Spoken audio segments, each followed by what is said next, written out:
Today I'd like to introduce you to the most inspiring person in the world. I actually entered into a conscious relationship with this person 15 years ago, and this person has completely transformed my life. And I know this person will do the same for you. Who is this mysterious person I speak of on today's episode of I Love Me, the podcast? Our true self. Love, love, love, love, love, love, I love me. Simple, inspiring lessons in self-love. Hi, it's Tamra here, and you may be wondering, who is your true self?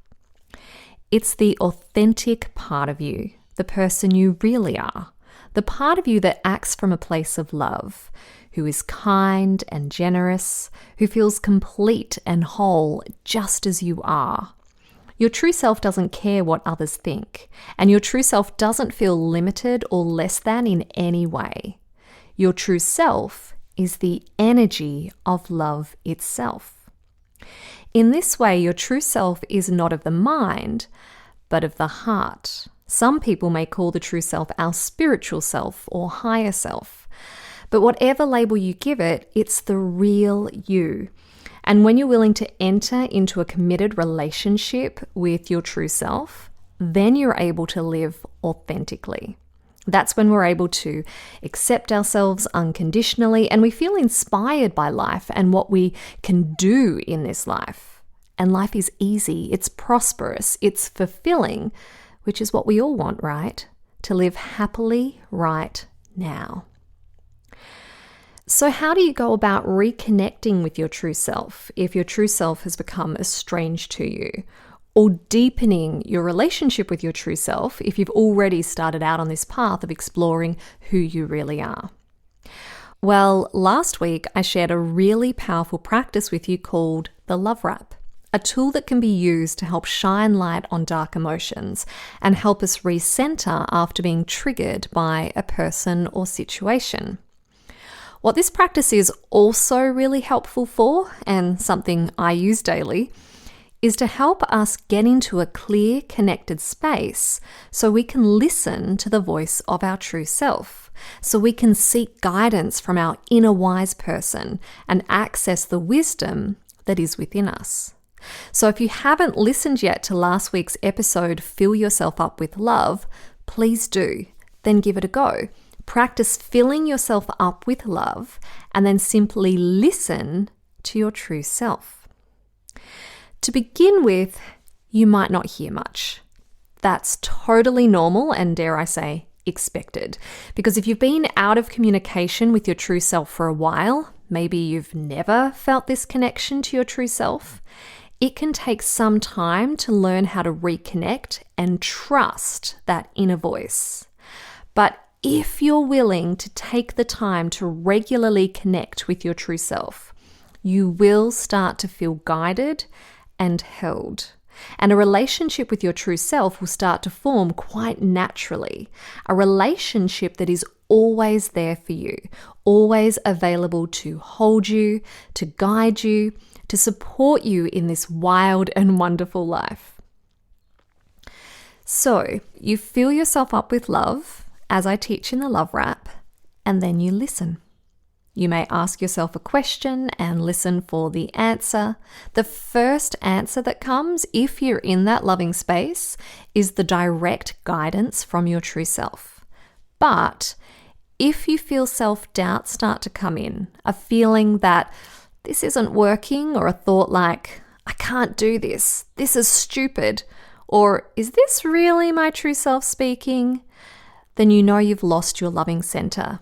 Fear is set in. Your ego is back in charge, and you simply need to redo your love wrap.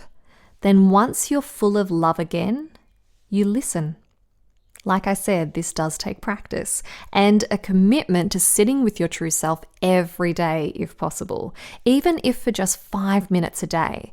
That will start to reconnect you with this divine part of yourself that is you. And that's really important to highlight here. Your true self is you, minus all the conditioning that you've taken on along the journey of your life. So you're not connecting to some strange entity, something outside of yourself. You're connecting to the most real, most true version of yourself. And this self may feel very different to who you thought you were or how you usually go about life. And this is because most people have become so accustomed to listening to their limiting beliefs, the programming they adopted as a child, that this inner voice of clarity and truth has become drowned out. So drowned out that you may be in a relationship or a job that's really not aligned with your true self. Or you may be engaging in habits and behaviors, stories, addictions that are not your truth. You've come to identify with them because that's how you live your life. But this is based purely on what you learned as a child. And if you haven't listened to episode 2, Programmed for Love, please do, because that will help you understand how you've come to be the way you are and do the things you do. For we are not who we think we are. We become a certain way based on our influences early on in life, and they tend to stick with us, and in many cases, override who we really are. Which reminds me of this great quote by the American actress and singer Judy Garland. Always be a first-rate version of yourself instead of a second-rate version of somebody else. What she's essentially saying here is that there's great power in exploring who we truly are so we can be the most authentic version of ourselves. We end up being a second-rate version of someone else because we lose touch with who we really are. We try to mimic the big people who cared for us when we were young, and then as we're growing up, we try to copy other people we find inspiring instead of really taking time to get to know ourselves. For only when we take the time to strip off the ideas and beliefs of who we think we are, it's only then that we can see who we really are. And only when we're being who we really are, our true self, can we embody the power and beauty that we are meant to share with the world. When we connect with our true self, we're able to be who we are here to be. And that is such an enlightening experience. Most of us spend so much time trying to fit in that we unconsciously ignore who we actually are.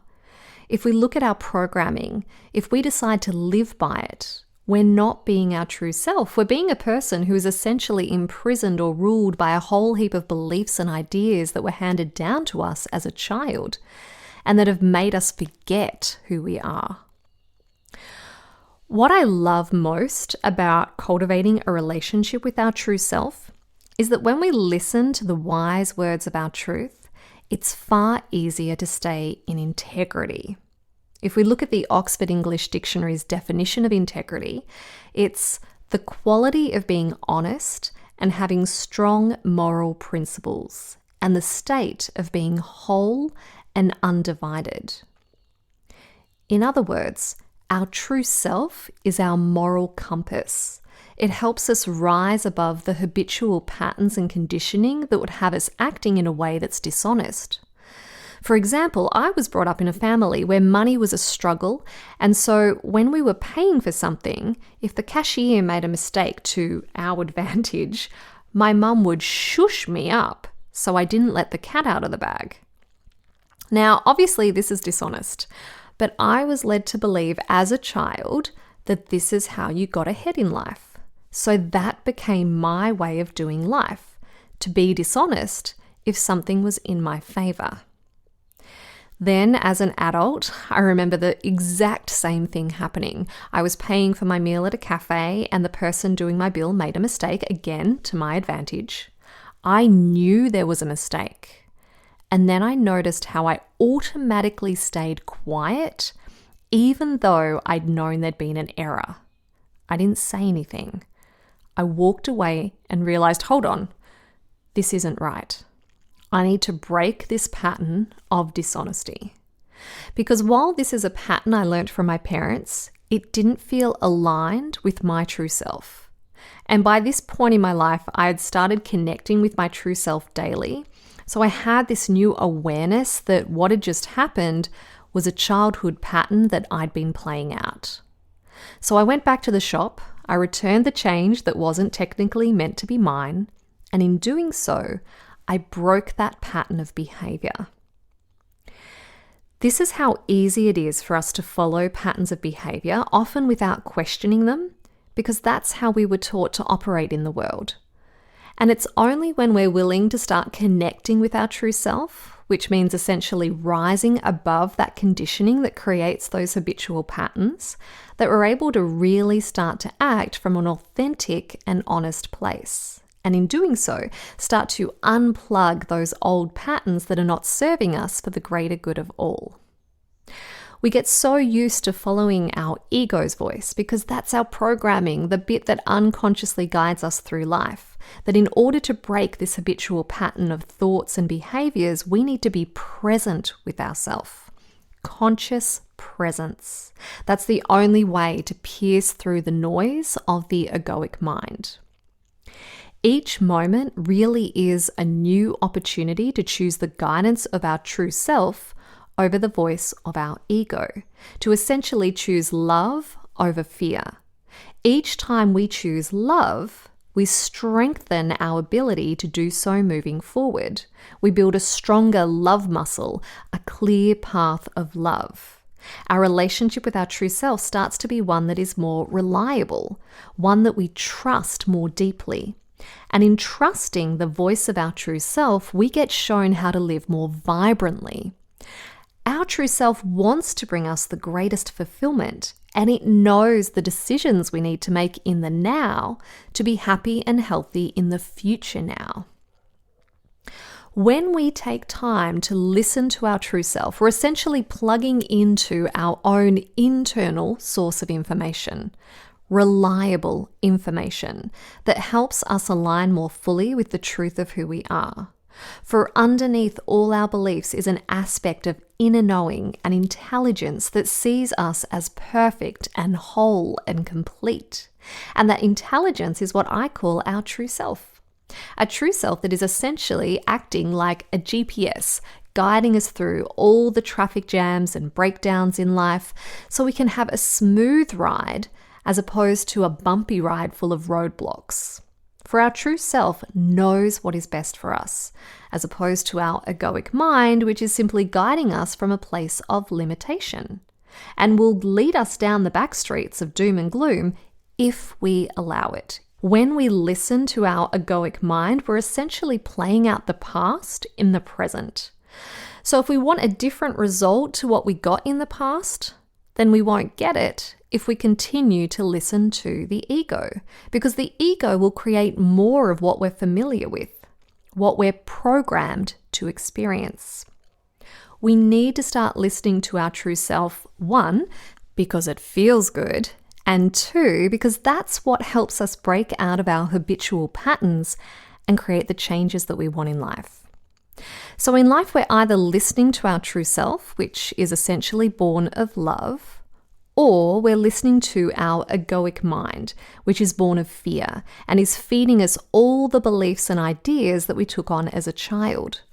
Beliefs and ideas that are not who we are, but we've come to believe make us who we are. So once we're able to rise above that programming, which is what we do when we do the love wrap I taught you in the last episode, we can see our real self. Our true self is fully available to us. And so we can let our true self guide us as opposed to our negative programming. Of course, becoming more of who we truly are does require us to let go of who we're not. And that can feel scary. We're so used to being and acting a certain way that we can feel discomfort or resistance to doing life differently. But what I will say is that getting out of our comfort zone is how we grow.